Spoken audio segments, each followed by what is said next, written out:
Hey guys, welcome back to my YouTube channel BMS Gyan. तो आज हमको स्टडी करना है दोष दूस आदि विज्ञानम अध्याय का 12th पॉइंट, जिसमें हमको दोष गति पढ़ना है। इसके पहले वीडियो में हमने रोगमार्ग की पढ़ लिया है। तो अगर आपने रोगमार्ग की वीडियो नहीं देखी तो आप हमारे चैनल पर जाके रोगमार्ग की वीडियो देख सकते हैं।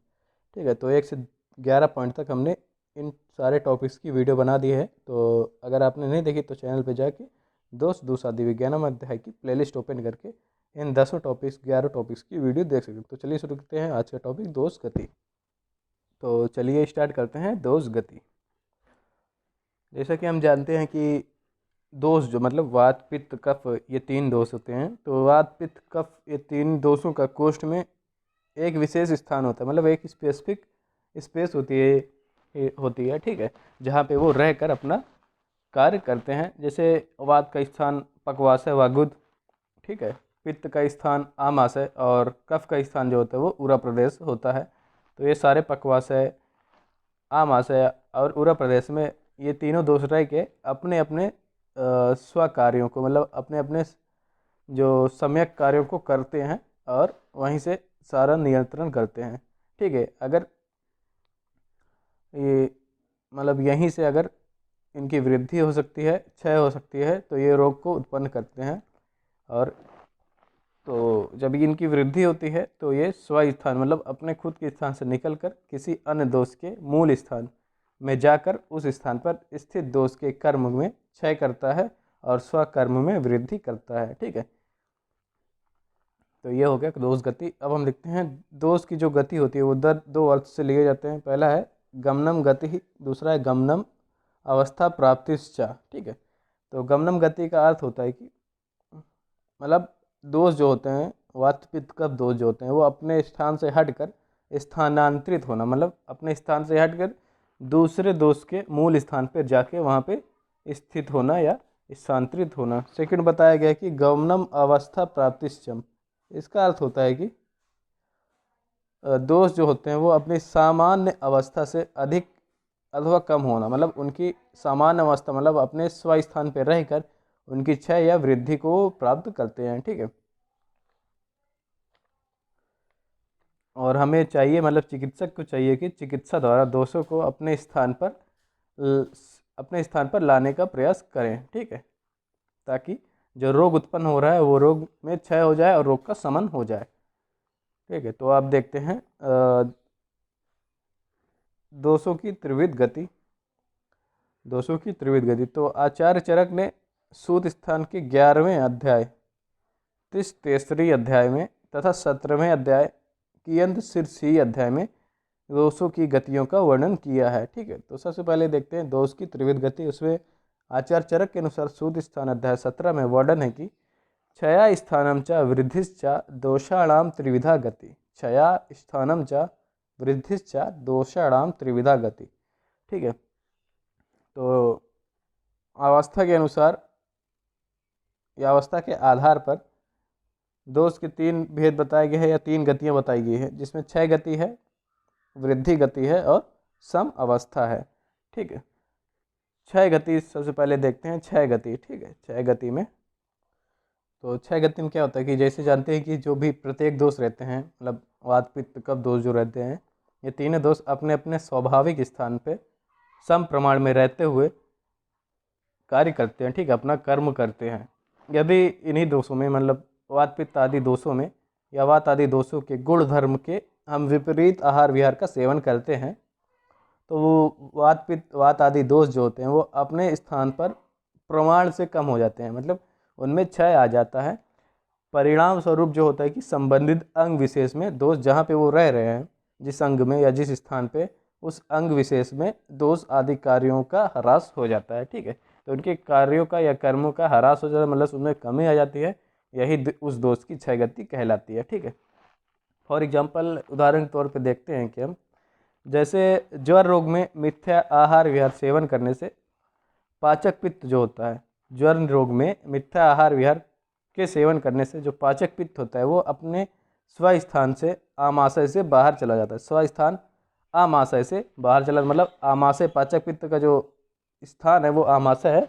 तो वहाँ पे मिथ्या आहार विहार के सेवन की वजह से पाचक पित्त जो होता है वो आमाशय से बाहर चला जाता है, जिससे ज्वर में जठराग्नि मंद की स्थिति उत्पन्न होती है। ठीक है, और मंद हुई अग्नि जो होती है वो आम ज्वर उत्पन्न करती है। ठीक है, मंद होने के कारण अग्नि का आम ज्वर उत्पन्न होता है। तो ये हो गया क्षय गति। अब देखते हैं हम वृद्धि गति। ठीक है, तो इसमें क्या होता है कि ये बिल्कुल क्षय की गति के विपरीत गति हम इसको समझ सकते हैं। ठीक है, तो दोष सिवा अग्नि के समान गुण धर्मों वाले आहार विहार का सेवन करने से, वहाँ पे हम क्षय गति में क्या कर रहे थे, दोष के गुण धर्मों के विपरीत आहार विहार का सेवन कर रहे थे, तब दोषों का क्षय हो रहा था। यहाँ पे हम समान गुण धर्मों वाले आहार विहार का सेवन करेंगे, जिससे तददत दोष मतलब दोष आदि की वृद्धि के लक्षण दिखाई देंगे, और ठीक है, या उनकी वृद्धि होगी उनके स्वस्थान पे। ठीक है, तो उनके स्थान विशेष पर एक दोष की वृद्धि होती है, तो उसके विरोधी दोष का साम भी होता है। फॉर एग्जाम्पल, अधिक व्यायाम करने से या अधिक साहसजन्य कर्म करने से, ठीक है, एक्सरसाइज करने से या साहसजन्य कुछ फिजिकल वर्क करने से उरा स्थित कफ जो रहता है, मतलब कफ दोष जो रहता है उरा प्रदेश में, उसका क्षय होता है। और उसी टाइम मतलब सेम टाइम ही वायु उरा में प्रवेश कर वृद्धि को प्राप्त करती है, और वायु उरा में जाकर वृद्धि को प्राप्त करती है, जिससे उरा प्रदेश में वेदना उत्पन्न होती है। ठीक है, तो ये वृद्धि गति हो गई। ये जस्ट इसमें क्या है कि समान गुण धर्मों आहार विहार का सेवन करने हैं, फिर दोष आदि का वृद्धि हो जाता है, जिससे वो एक जगह एक दोष की वृद्धि होगी एक जगह, तो दूसरे जगह पे दूसरे दोष की साम्यता या उसका क्षय होगा। ठीक है, यही है क्षय और वृद्धि गति। अब हम लिखते हैं समावस्था। तो इसमें क्या होता है कि क्षय व वृद्धि के विपरीत दोषों को का अपने अपने स्थान पर समप्राण में रहना समगति कहलाती है। क्षय व वृद्धि के विपरीत दोषों का, ठीक है, अपने अपने स्थान पर सम प्रमाण में रहना ही समगति कहलाती है। तो सम अवस्था की है कि मतलब जो दोष हैं वो अपने अपने स्थान पर सम प्रमाण में रहें, तो वही हमारी सम अवस्था कहलाएगी। इस प्रकार क्षय वृद्धि व सम अवस्था आदि गतियों के द्वारा दोषों की विशिष्ट अवस्थाओं का ज्ञान होता है। ठीक है, तो क्षय गति, वृद्धि गति और सम अवस्था के या इन सारी गतियों के कारण दोषों की विशिष्ट अवस्थाओं का ज्ञान होता है। यह अवस्थाएं रोगी की चिकित्सा करने में सहायता करती हैं, और ये सारी अवस्थाएं को चिकित्सक जानकर चिकित्सा करने में उसको हेल्पफुल मदद मिलेगी। ठीक है, आचार्य सुश्रुत ने बताया है कि क्षीणा वर्धयित्वा समः पलयित्वा वृद्धा हराशित्वा, मतलब अर्थात क्षीण दोष को बढ़ाएं, मतलब जो कम हुआ है दोष, आचार्य सुश्रुत ने कहा है कि जो दोष कम हुआ है उसको बढ़ाएं, और समान दोष को प्रकृति स्थित रखने का प्रयास करें, मतलब जो समान दोष है उसको सम अवस्था में बनाए रखें, उसका प्रयास करें। जो बढ़े हुआ दोष है उसको कम करने का उपाय करें। ठीक है, और जो बढ़ा हुआ जिसकी वृद्धि हुई है जिस दोष की, उसको हमको कम करके नॉर्मल स्टेज या समान सम अवस्था में लाने की कोशिश करनी चाहिए, उसका उपाय करना चाहिए। ठीक है, तो यहाँ पे हमारा कंप्लीट हो गया अवस्था के आधार पर दोषों की गति। अब हम देखते हैं दिशा के अनुसार गति दोषों की गति। तो दिशा के अनुसार के लिए चरक सूत्र स्थान अध्याय 17 में श्लोक दिया गया कि ऊर्ध्वम च आधश्च तिर्यक च विज्ञेय त्रिविधा अपरा। ऊर्ध्वम च आधश्च तिर्यक च विज्ञेय त्रिविधा अपर। ठीक है, तो तीन गतियाँ बताई गई हैं दिशा के अनुसार। पहला है ऊर्ध्व गति, दूसरा है अधोगति, और तीसरा है तिर्यक गति या तिर्यक गमन। तो सबसे पहले हम देखते हैं ऊर्ध्व गति। इसमें क्या होता है कि दोष जब ऊर्ध्वगामी होकर ऊर्ध्व अवयवों में दोष की स्थिति या रोग उत्पत्ति का होना, जब दोष ऊर्ध्वगामी हो जाते हैं तो वो ऊर्ध्व प्रदेश या ऊर्ध्व अवयव में दोष की स्थिति या दोष जाके स्थित हो जाते हैं और रोग की उत्पत्ति करते हैं। अधोगति क्या है कि अधो मतलब नीचे, ऊर्ध्व मतलब ऊपर। तो अधो मतलब जब दोष अधोगामी हो जाए, मतलब नीचे की ओर गमन करते हैं, तो अधोगत मतलब नीचे अधोगत शरीर में जो अवयव रहते हैं वहाँ पे जाके स्थित होते हैं और वहाँ पे स्थित होकर रोग की उत्पत्ति करते हैं। तिर्यक गमन, तिर्यक मतलब चारों तरफ। ठीक है, तो तिर्यक गति करना जैसे कोष्ठ से चारों तरफ दोषों का भ्रमण करना। ठीक है, तो तिर्यक गति में कोष्ठ से चारों तरफ दोषों का भ्रमण होता है और विभिन्न विभिन्न रोग उत्पन्न होते हैं। फॉर एग्जाम्पल रक्तपित्त व छर्दी रोग में जब दोष की ऊर्ध्व गति होती है तो ऊर्ध्वक रक्तपित्त तथा छर्दी में वमन मुख द्वारा होता है। ठीक है, जब रक्तपित्त व छर्दी रोग होते हैं तो जो दोष ऊर्ध्व गति करते हैं तो ऊर्ध्व रक्तपित्त तथा छर्दी से वमन द्वारा छर्दी में वमन मुख द्वारा होता है। तो ये ऊर्ध्व गति हो गई। और सेकंड बताया गया है कि जब अधोगति होती है तो इस एग्जाम्पल के जब दोषों की गति अधा होती है तो अतिसार, डायरिया, प्रवाहिका, ग्रहणी, अधोग रक्तपित्त इत्यादि रोग उत्पन्न होते हैं। तिर्यक गति में जो रोग होते हैं वो ज्वर, तिर्यक रक्तपित्त और अनेक व्याधियाँ होती हैं। ठीक है, तिर्यक रक्तपित्त और ज्वर, तो ये सारे एग्जाम्पल हो गए दिशा के अनुसार। अब हम देखते हैं काल के अनुसार या कालकृत गति दोष। तो ये भी 3 प्रकार के बताए गए हैं। ठीक है, चय, प्रकोप और प्रशम। ठीक है, तो ऋतुओं के अनुसार दोष की गति यही होती है, चय, प्रकोप और प्रशम। तो पित्त, कफ और वायु इन दोषों का क्रम से संचय, प्रकोप, प्रशम होता है। वर्षा, शरद, हेमंत, शिशिर, वसंत और ग्रीष्म में एक एक का होता है। ठीक है, तो जितने भी 6 ऋतुएं बताई गई हैं उसमें वात, पित्त और कफ का इन तीनों दोषों का क्रम से संचय, प्रकोप और प्रशम होता है। ठीक है, तो संचय, प्रकोप और प्रशम को कालकृत गति हम कहते हैं, मतलब काल के अनुसार गतियाँ या ऋतु के अनुसार गतियाँ। तो सबसे पहले देखते हैं हम चय गति। इसके लिए अष्टांग हृदय सूत्र स्थान 12 में वर्णन है कि चयो वृद्धि स्वाधम नेव, अर्थात सम अवस्था से दोष की ईर्षत वृद्धि होना ही चय या संचय अवस्था कहलाती है। जब दोष सम अवस्था में अपनी स्थान पर रहते हैं, वहीं पे उनकी अगर वृद्धि हो रही है या चय हो रहा है, मतलब संचय हो रहा है, तो उस अवस्था को हम चय बोलेंगे या संचय अवस्था बोलेंगे। दोषों का संचय स्वस्थान में होता है। वात का संचय ग्रीष्म ऋतु में, पित्त का संचय वर्षा ऋतु में और कफ का संचय हेमंत ऋतु में। तो ये हो गया वात, पित्त और कफ का संचय की अवस्था बताई गई कि कौन सी ऋतु में होती है, ग्रीष्म, वर्षा और हेमंत में। प्रकोप देखते हैं। प्रकोप में दिया गया है कि कोपस्तु उन्मार्ग गामिता, अष्टांग हृदय सूत्र स्थान 12 में दिया है कि कोपस्तु उन्मार्ग गामिता। इसमें क्या होता है कि जब दोष वृद्ध होकर पहले तो संचित हुए अपने स्थान पर, वहाँ से संचित होकर वृद्धि को प्राप्त करते हैं। जब वृद्धि होकर उनके अपने अपने स्वयं के स्थान से उन्मार्गगामी हो जाते हैं, मतलब वहाँ से दूसरे मार्ग पे चलने के लिए उन्मार्गी हो जाते हैं, और तो उसे हम प्रकोप की अवस्था बोलते हैं। और शोधन आदि चिकित्सा अगर चिकित्सक नहीं करता है तो अनेक रोग उत्पन्न कर देता है ये प्रकोप अवस्था। जैसे वात का प्रकोप होता है वर्षा ऋतु में, पित्त का प्रकोप शरद ऋतु में और कफ का प्रकोप बसंत ऋतु में। ठीक है, तो ये वात, पित्त और कफ का प्रकोप बताया गया है वर्षा, शरद और बसंत ऋतु में। अब हम देखते हैं थर्ड अवस्था काल के अनुसार प्रशम।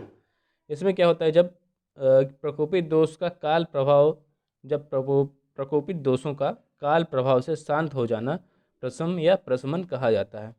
तो काल के प्रभाव के कारण या ऋतु के अनुसार दोषों का शांत हो जाना, मतलब समन हो जाना, यही ये प्रशमन कहलाता है। जैसे वात का समन जो होता है वो शरद ऋतु में, पित्त का समन हेमंत ऋतु में और कफ का समन ग्रीष्म ऋतु में। ठीक है, तो वात, पित्त और कफ का समन बताया गया है या प्रशमन बताया गया है शरद, हेमंत और ग्रीष्म ऋतु में। ठीक है, तो स्वाभाविक रूप से जो ऋतु के अनुसार दोषों का संचय, प्रकोप व प्रशमन होता है वो उसे हम कालकृत गतियाँ कहते हैं या कालकृत गति या काल के अनुसार गति कहते हैं। और जो मिथ्या आहार विहार के कारण संचय, प्रकोप व प्रशमन होता है उसे हम कालकृत गति ना कहकर, मतलब कालकृत गति नहीं कहते, उसे हम दोषों की अवस्था कहते हैं। ठीक है, इसी प्रकार जब दोषों की जो स्वस्थ पुरुषों में जो गति होती है उसे हम प्राकृत गति, और दोषों की जो गति होती है जो रोगी के शरीर में होती है, दोषों की गति जो रोगी के शरीर में होती है उसे हम वैकृत गति मानते हैं।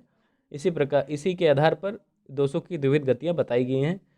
ठीक है, तो जो हम देखते हैं ये द्विविध गतियाँ, इसके लिए तो आप समझ जाइए कि प्राकृतिक गति क्या होगी। तो जो स्वस्थ पुरुष में 200 की गति होती है वो प्राकृतिक गति, और जो रोगी पुरुष में 200 की गति होती है वो विकृत गति कहलाती है। ठीक है, अब देखते हैं द्विविध गति। इसमें क्या श्लोक दिया गया है, चरक सूत स्थान अध्याय 17 में वर्णन दिया गया है कि गतिश द्विविधा दृष्ट प्राकृति वैकृति चाया। गतिश द्विविधा दृष्ट प्राकृति वैकृति चाया। ठीक है, तो द्विविध गति में द्विविधा गति में दो प्रकार की गति होती है, प्राकृत और वैकृत गति। प्राकृत गति हमने देख लिया और विकृत गति देख लिया। तो आते हैं अब प्राकृत गति पे। सबसे पहले प्राकृत गति, तो प्रत्येक दोष सम अवस्था में रहते हुए शरीर के सभी कार्यों को सम्यक रूप से करते हैं। ठीक है, तो प्रत्येक जो जितने भी दोष हैं वात पित्त कफ दोष, ये सम अवस्था में रहते हुए शरीर में सभी कार्यों को सम्यक रूप से करते हैं, इसे हम दोषों की प्राकृत गति कहते हैं। जैसे वात की प्राकृत गति बताई है कि सर्वा ही चेष्टा वातेंसा प्राण प्राणी नाम स्मृता, मतलब प्राकृत अवस्था में गमन करने वाली वायु को प्राणियों का प्राण कहा जाता है, और शरीर की सारी चेष्टाएं वात से ही होती है। ये वात की प्राकृत गति है। पित्त की प्राकृत गति में बताई गई कि पित्ताद्वयो उष्मणः पंक्तिर नराणाम उपजायते। तो पित्त जब प्राकृत अवस्था में शरीर में गमन करता है या विचरण करता है तो आहार का पाचन करता है। अग्नि स्वरूप में रहने वाले पित्त से ही होता है, तो आहार का जो पाचन होता है वो अग्नि स्वरूप में रहने वाले पित्त से ही होता है। कफ की प्राकृत गति बताई गई है कि प्राकृतस्तु बलम श्लेष्मा सचयोज स्मृता। इसमें क्या होता है कि प्राकृत अवस्था में रहने वाले कफ को शरीर का बल या ओज कहा गया है। जब कफ जो होता है वो प्राकृत अवस्था में रहता है तो वह शरीर को बल और ओज प्रदान करता है। अब हम देखते हैं अपना सेकंड पॉइंट, विकृत गति। तो विकृत गति जो होती है वो मिथ्या आहार विहार सेवन से दोष जब होते हैं वो दुष्ट होकर या दूषित होकर विकृत गति द्वारा अनेक रोग उत्पन्न करते हैं।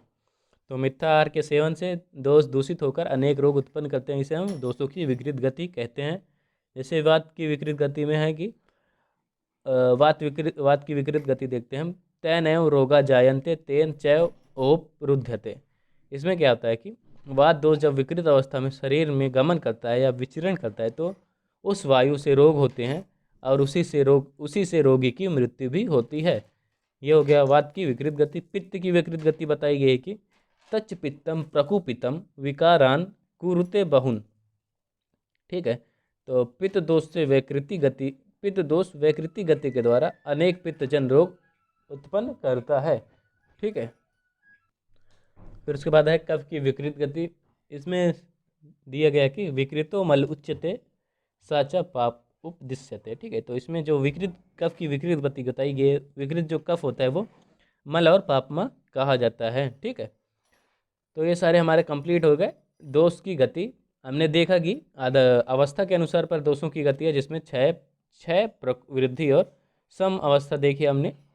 फिर इसके बाद देखा हमने दिशा के अनुसार दोषों की गति है, उसमें देखा ऊर्ध्व अधो अतिर्यक।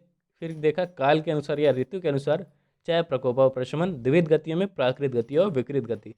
ठीक है, तो हमारा कंप्लीट हो गया यहाँ पे त्रियो रोग मार्ग और दोष की गति। अगर आपने त्रियो रोग मार्ग की वीडियो नहीं देखी तो आप हमारे प्लेलिस्ट पे जाके दोष आदि विज्ञानम की प्लेलिस्ट ओपन करके त्रियो रोग मार्ग की वीडियो देख सकते हैं। तो मिलते हैं नेक्स्ट वीडियो में खा वैगुड़ और श्रोतु दृष्टि की टॉपिक लेके। तो बने रहिए हमारे चैनल के साथ। लाइक कमेंट और सब्सक्राइब करना मत भूलिएगा। कोई भी डाउट हो तो आप हमें अपना क्वेश्चन कमेंट बॉक्स में पूछ सकते हैं। धन्यवाद।